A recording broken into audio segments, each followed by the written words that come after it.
Assalamualaikum warahmatullahi wabarakatuh. Kali ini kita akan memberikan informasi tentang kromatografi lapis tipis, di mana kromatografi lapis tipis ini sangat penting digunakan pada praktikum kimia bahan alam atau dalam bidang isolasi bahan alam untuk mendapatkan suatu senyawa.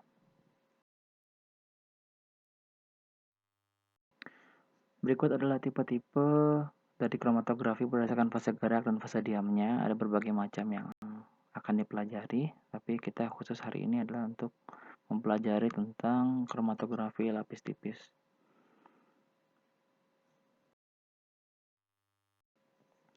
Fungsi dari penggunaan KLT sendiri atau kromatografi lapis tipis yaitu adalah untuk penentuan jumlah komponen dalam satu campuran, di mana senyawa-senyawa tersebut nanti dapat diketahui. Misalkan dalam senyawa tersebut, dalam komposisi pelarut yang digunakan nanti akan mendapatkan beberapa flavonoid misalkan.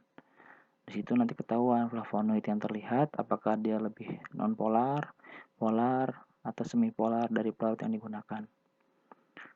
Kemudian nomor 2 itu dapat menentukan identitas dalam satu campuran. Identitas maksudnya adalah suatu golongannya dilihat dari penampakan noda yang akan digunakan nanti. Apakah dia spesifik untuk suatu senyawa terpenoid, steroid, flavonoid, alkaloid, atau yang lainnya.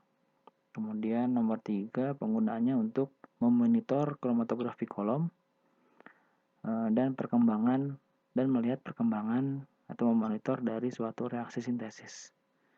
Kemudian nomor 4 penentuan keefektifan dalam suatu proses pemurnian, karena nanti akan dilihat apakah dengan pelarut tersebut nanti akan efektif melihat suatu pemisahannya dilihat dari pola KLT yang didapatkan. Kemudian yang kelima adalah untuk penentuan kondisi yang efektif dan efisien dari suatu pemisahan kromatografi kolom, yaitu untuk mengetahui apakah dia bagus, apakah dia tidak. Ya mungkin sama aja dengan yang di atas.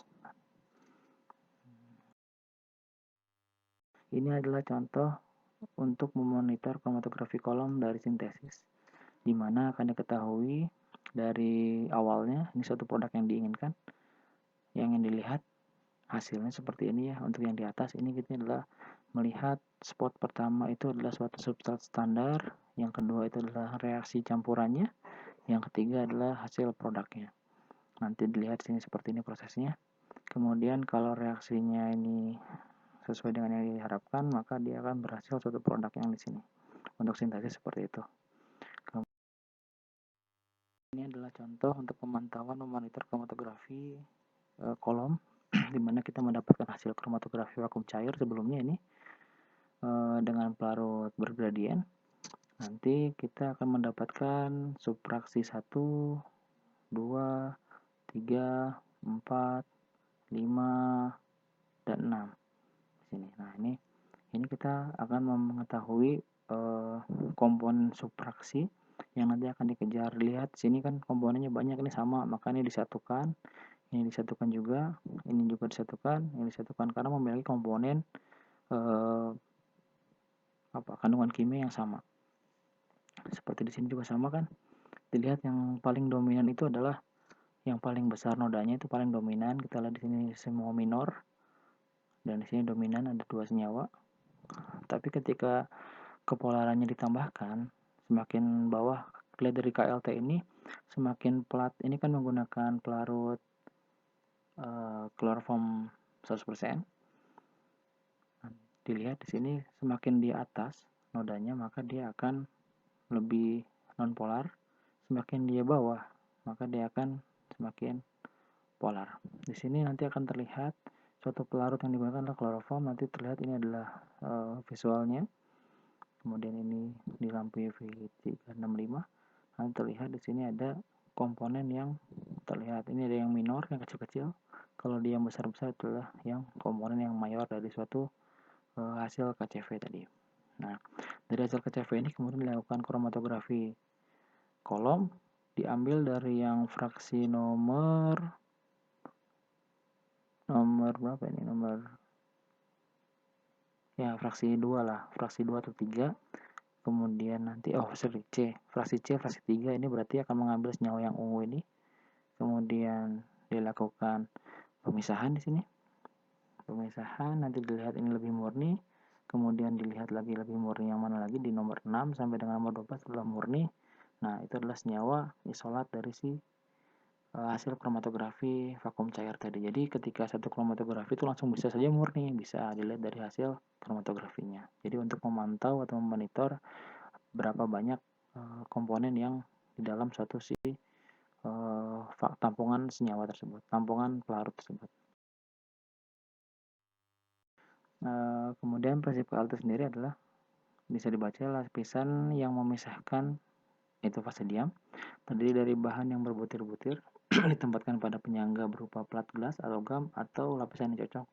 Biasanya kita pakai plat aluminium, itu plat alumina namanya. Kemudian campuran akan dipisahkan berupa larutan dikeluarkan berupa bercak atau pita. Setelah itu plat dimasukkan ke dalam bejana tertutup rapat yang berisi larutan pengembang atau fase gerak yang cocok. Pemisahan terjadi selama perambatan kapiler pengembangan. Selanjutnya senyawa yang tidak berwarna harus dideteksi dengan sprayer. Nah, sekarang adalah keuntungan dari KLT, di mana peralatan yang digunakan dan penanganannya sangat sederhana. Kemudian menggunakan waktu yang singkat, memerlukan jumlah cuplikan yang sangat sedikit atau sampel yang sangat sedikit, kemudian kebutuhan ruangan yang sangat minimum.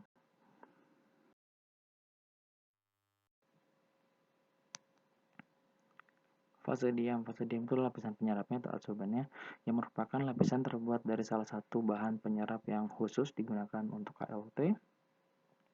Itu penyerapan yang umum dipakai adalah silika gel, aluminium oksida, kiselgur, selulosa dan turunannya poliamida. Yang paling sering digunakan yaitu silika gel, itu menghasilkan efek perbedaan dalam pemisahan. Kemudian fase gerak pengembang itu merupakan medium angkut dari satu atau beberapa pelarut. Kemudian fase gerak ini bergerak di dalam fase diam karena dia bisa gerak karena ada pori-pori dan adanya gaya kapilaritas. Kemudian pelarut yang digunakan adalah bertingkat, proanalitik, dan bila diperlukan pelarut yang multikomponen, maksimum 3 komponen. Kemudian pelarut campur biasanya digunakan dalam pemisahan senyawa organik. Tujuan dari menggunakan pelarut campur adalah untuk memisahkan senyawa yang baik. Laju lambat fase gerak tergantung pada viskositas pelarut dan struktur lapisan penyerap. Kemudian angka banding pelarut campur dinyatakan dalam bagian volume total 100. Nanti kita akan menggunakan suatu pelarut heksan 6 berbanding etil asetat 4. Nanti akan didapatkan senyawa dengan komponen RF segitu. Nanti kita lihat ada contohnya. Kemudian faktor-faktor yang mempengaruhi RF itu adalah faktor retensi dari suatu senyawa. Nanti dia akan menentukan noda spot-spotnya, nanti ada hitungannya. Kemudian di sini adalah faktor-faktor yang mempengaruhi RF itu adalah struktur kimia yang dipisahkan, kimia senyawa yang dipisahkan, kemudian sifat penyerap, kemudian tebal dan kerataan lapisan penyerap. Jadi ketebalan totalannya nanti kita harus atur, kemudian jenis pelarut dan derajat kemurnian pelarutnya. Kemudian derajat kejenuhan dari suatu pengembang dalam bejana yang digunakan, teknik percobaan, jumlah cuplikan yang digunakan, suhu, dan kesetimbangan. Faktor-faktor di sini itu mempengaruhi harga RF. Jadi RF itu nanti dia akan terlihat pada spot-spot dari KLT tersebut. Nanti ada titik bercak. Nah, itu adalah namanya spot noda, atau nanti kita hitung letaknya berapakah nilai dari si letak tersebut. Ini adalah peralatan yang digunakan: bejana pemisah, chamber, pipa kapiler, gelas ukur, tisu, pipet tetes, botol parut, pinset, botol sprayer, atau penampak noda, kemudian kompor listrik atau hot plate. Step yang pertama kita sudah mempersiapkan terlebih dahulu chambernya, kita masukkan pelarut dengan komposisi tertentu. Nah, cara menentukan komposisi tertentu tersebut itu trial and error ya, karena kita belum tahu dalam suatu senyawa tersebut kandungannya apa, maka kita harus memulainya dari yang non polar dulu sampai ke yang polar. Jadi kita harus trial and error. Kemudian setelah dijenuhkan, nanti sampel yang sudah ditotolkan pada plat kita masukkan, kita tutup. Kemudian nanti di sini sudah ada penjenuhan. Sampel akan naik terpisahkan antara komponen-komponennya. Terlihat pada step 3 nanti akan terpisah. Itu adalah prinsipnya.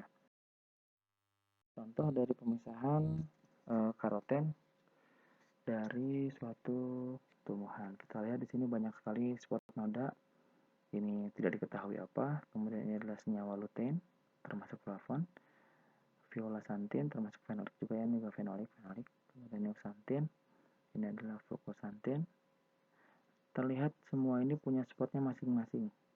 Spot ini menyatakan bahwa posisi tersebut senyawanya non-polar di bagian atas, polar di bagian bawah. Untuk di tengah-tengah ini adalah senyawa yang semipolar menurut KLT tersebut, karena kan harus dengan perbandingan si pelarutnya yang digunakan. Jadi kita ini belum tahu pelarutnya apa, tapi ini kita lihat bahwa beta karoten itu lebih non-polar dibandingkan dengan fucoxanthin, dan fucoxanthin itu lebih polar dibandingkan dengan lutein, dan seterusnya. Kita lihat nyuxanthin itu lebih polar dibandingkan dengan fucoxanthin, seperti itu. Jadi ini akan terlihat nih RF-nya. RF itu nanti spot ini ntar kita hitung, spot bulatan ini, strip juga ini kita hitung. Jadi kita harus mengetahui nilainya berapa noda ini, nilainya berapa. Nah, cara menghitung dari spot yang didapat tadi, kita lihat ya berapa sih tingginya. Tinggi apa? Tinggi dari jarak awal sampai dengan jarak akhir, itu adalah A. Kemudian jarak awal sampai dengan titik tengah spot tadi, itu adalah B. Maka nilainya adalah B dibagi dengan A. Nanti akan menghasilkan nilai RF. Seperti ini hitungannya. Ini adalah contoh. Kita misalkan membuat satu plat dengan ukuran 5 cm pakai LT-nya. Kita dapat kemudian running, dapat spot di sebelah sini sekitar 4,0 cm. Oh sorry, ini tinggi platnya berarti sekitar 7,5. 7,5 karena ada tambahan 1 cm di atas, 1 cm di bawah. Di situ dapat spot 4 cm dari awal sini, awal penotolan sampai dengan sini 4 cm. Kemudian titik akhirnya adalah 5 cm. Nah, berarti adalah cara menghitung RF adalah 4,0 dibagi dengan 5,5. Maka RF-nya berapa? Itu dihitung sendiri ya.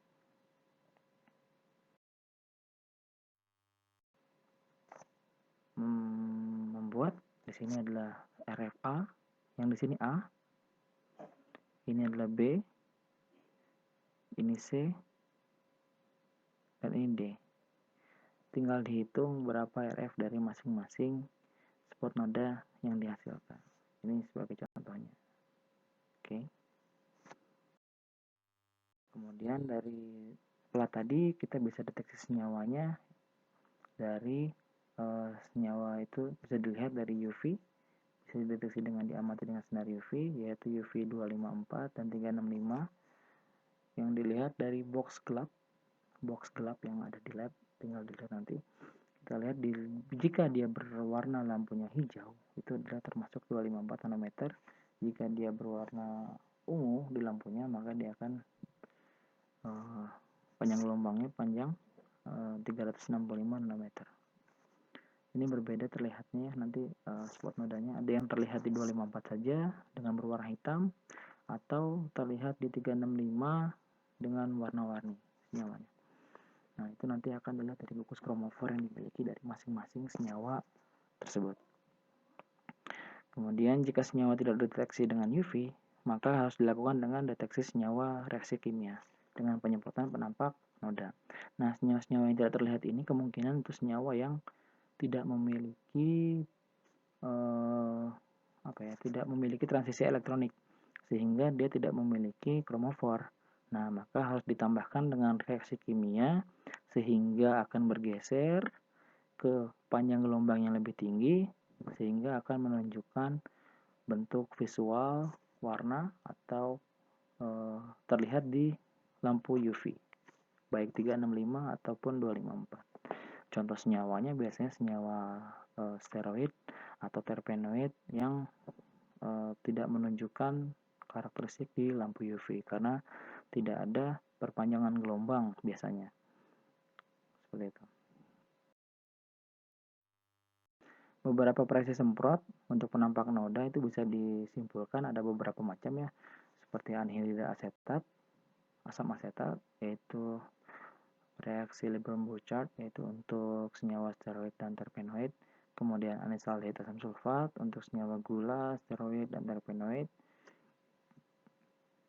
kemudian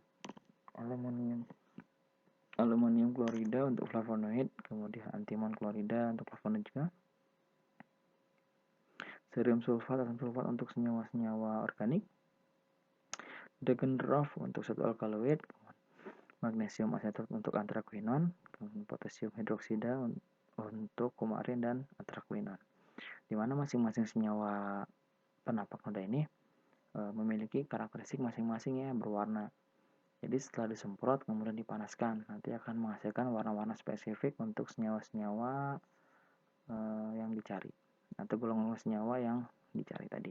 Untuk senyawa steroid biasanya ketika disemprot dengan anisaldehid atau anhidrid asetat ini nanti dia akan berwarna bisa ungu, bisa merah, ungu atau pink. Kemudian kalau untuk terpenoid dia biasanya untuk warna pink sama warna merah pekat. Untuk flavonoid biasanya dia berwarna kuning. Untuk alkaloid berwarna orange. Kurang lebih seperti itu. Nah, ini adalah contoh buku yang banyak sekali reagent spray yang digunakan. Bukunya yaitu buku Egon Stahl, tinggal dicari ya. Namanya buku Thin Layer Chromatography, ini buku tahun 1969. Nah, buku ini sering dipakai jadi suatu panutan untuk bagaimana cara membuat reagent sprayer, kemudian reaksi positifnya seperti apa, misalkan positif negatifnya gimana, cara membuatnya bagaimana, kemudian harus dilakukan seperti apa. Nah, di sini lengkap prosedurnya ya. Dari buku Thin Layer Chromatography dari Egon Stahl. Ini adalah contoh setelah tadi kita KLT dengan menggunakan pelarut pertama dan pelarut kedua, itu bisa digabungkan menjadi suatu penentuan kemurnian KLT dengan 2 dimensi. Dimana ketika kita sudah running pertama, itu akan menentukan satu spot, penentuan kedua juga satu spot. Nanti dilihat dari sini, apabila pada saat di running itu terdapat spot di jalurnya tadi, jalur di sini dan di sini ada spot noda lain, maka dikatakan di senyawa tidak murni. Tapi apabila dia bersih, maka senyawa tersebut yang kita isolasi adalah senyawa murni. Seperti itu. Ini adalah KLT 2 dimensi. Jadi kita putar. Pertama kita running dulu di sini. Noda spot di sini kita running set ke atas. Kemudian setelah di sini kita keringkan, baru pakai pelarut yang kedua. Pelarut yang kedua kita runningkan, langsung kita naikin. Seperti itu. Nanti kita cek posisinya di mana. Sini ya, kemudian ada spot kotor nggak di sini, apa spot noda lain. Kalau dia tidak ada maka dia senyawanya murni. Ini adalah contoh dari KLT dengan satu standar. Ini adalah senyawa steroid dan terpenoid biasanya. Di sini terdapat suatu flavon. Ini adalah berbeda sprayer. Kemudian ini adalah suatu tanaman Hederaifolium. Dimana di sini nomor 1, 2, 3, 4, 5 ini 1, 2, 3, 4, 5. T1 nya itu adalah suatu beta hederin. Kemudian T2 nya itu adalah suatu asam klorogenat, dimana akan terlihat di sini dengan solvent sistemnya adalah kloroform, asetat glasial, kemudian metanol dan airnya menggunakan 4 fase. Kemudian ini menggunakan 1, 2, 3, 4 juga, 4 pelarut yang digunakan. Perbandingannya di sini ada beberapa macamnya perbandingannya tinggal dilihat. Nah, gimana sih supaya kita tahu perbandingannya berapa-berapa? Nah, kan tadi saya bilang trial and error.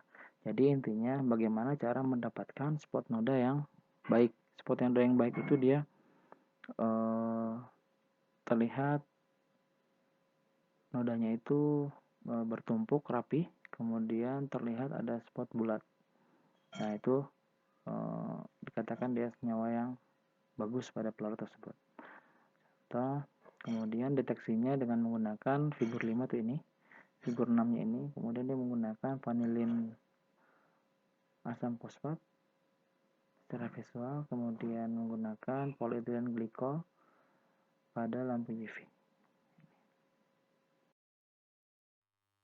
Ini adalah senyawa yang menentukan alkaloid, terlihat alkaloid sini ya, dengan menggunakan Dragendorf deteksinya. Terus nanti Dragendorf visual ya.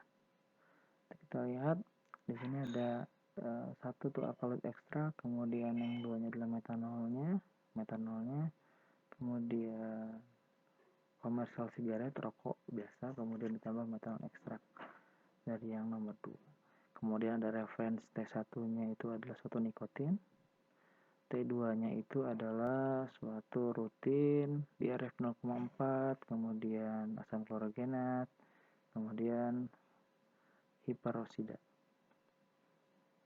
Nah, nanti di sini kita cek tuh suatu si nikotin ini dari suatu sampel. Nanti di sini ada nikotin kan. Nanti kita cek. Kita cek, kita lihat oh ternyata di sini ada, harusnya ada ya, tidak terlihat karena di sini digunakan suatu polyethylene glycol. Lihat UV 365. Ini 365, ini 254, yang ini secara visual. Ini nikotin. Oke. Seperti itu.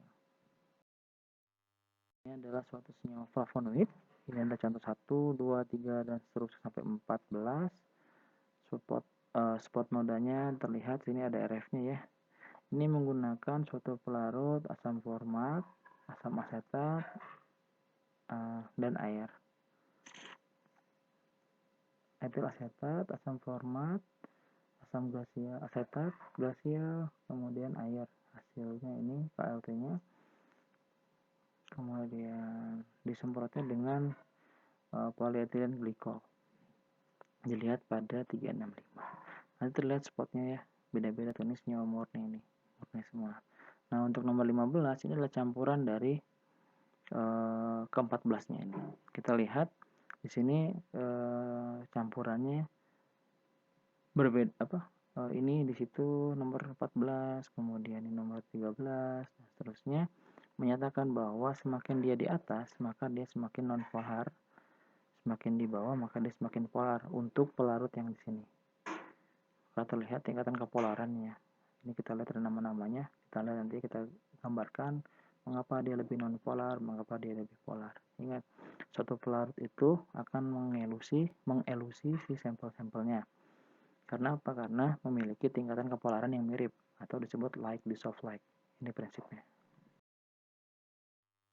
Ini adalah suatu senyawa kumarin, termasuk senyawa jenis fenolik juga. Di sini ada senyawa 1 sampai dengan nomor 12. Ini senyawanya, nama senyawanya. Digunakan pelarut toluen dan ether. Dan tambahan 10% asam asetat. Dilihat pada lampu UV tanpa chemical treatment. Jadi ada beberapa senyawa yang langsung terlihat tanpa adanya bantuan reaksi kimia karena memiliki gugus chromophore. Oke, sekian dari presentasinya. Apabila ada pertanyaan boleh diajukan. Terima kasih.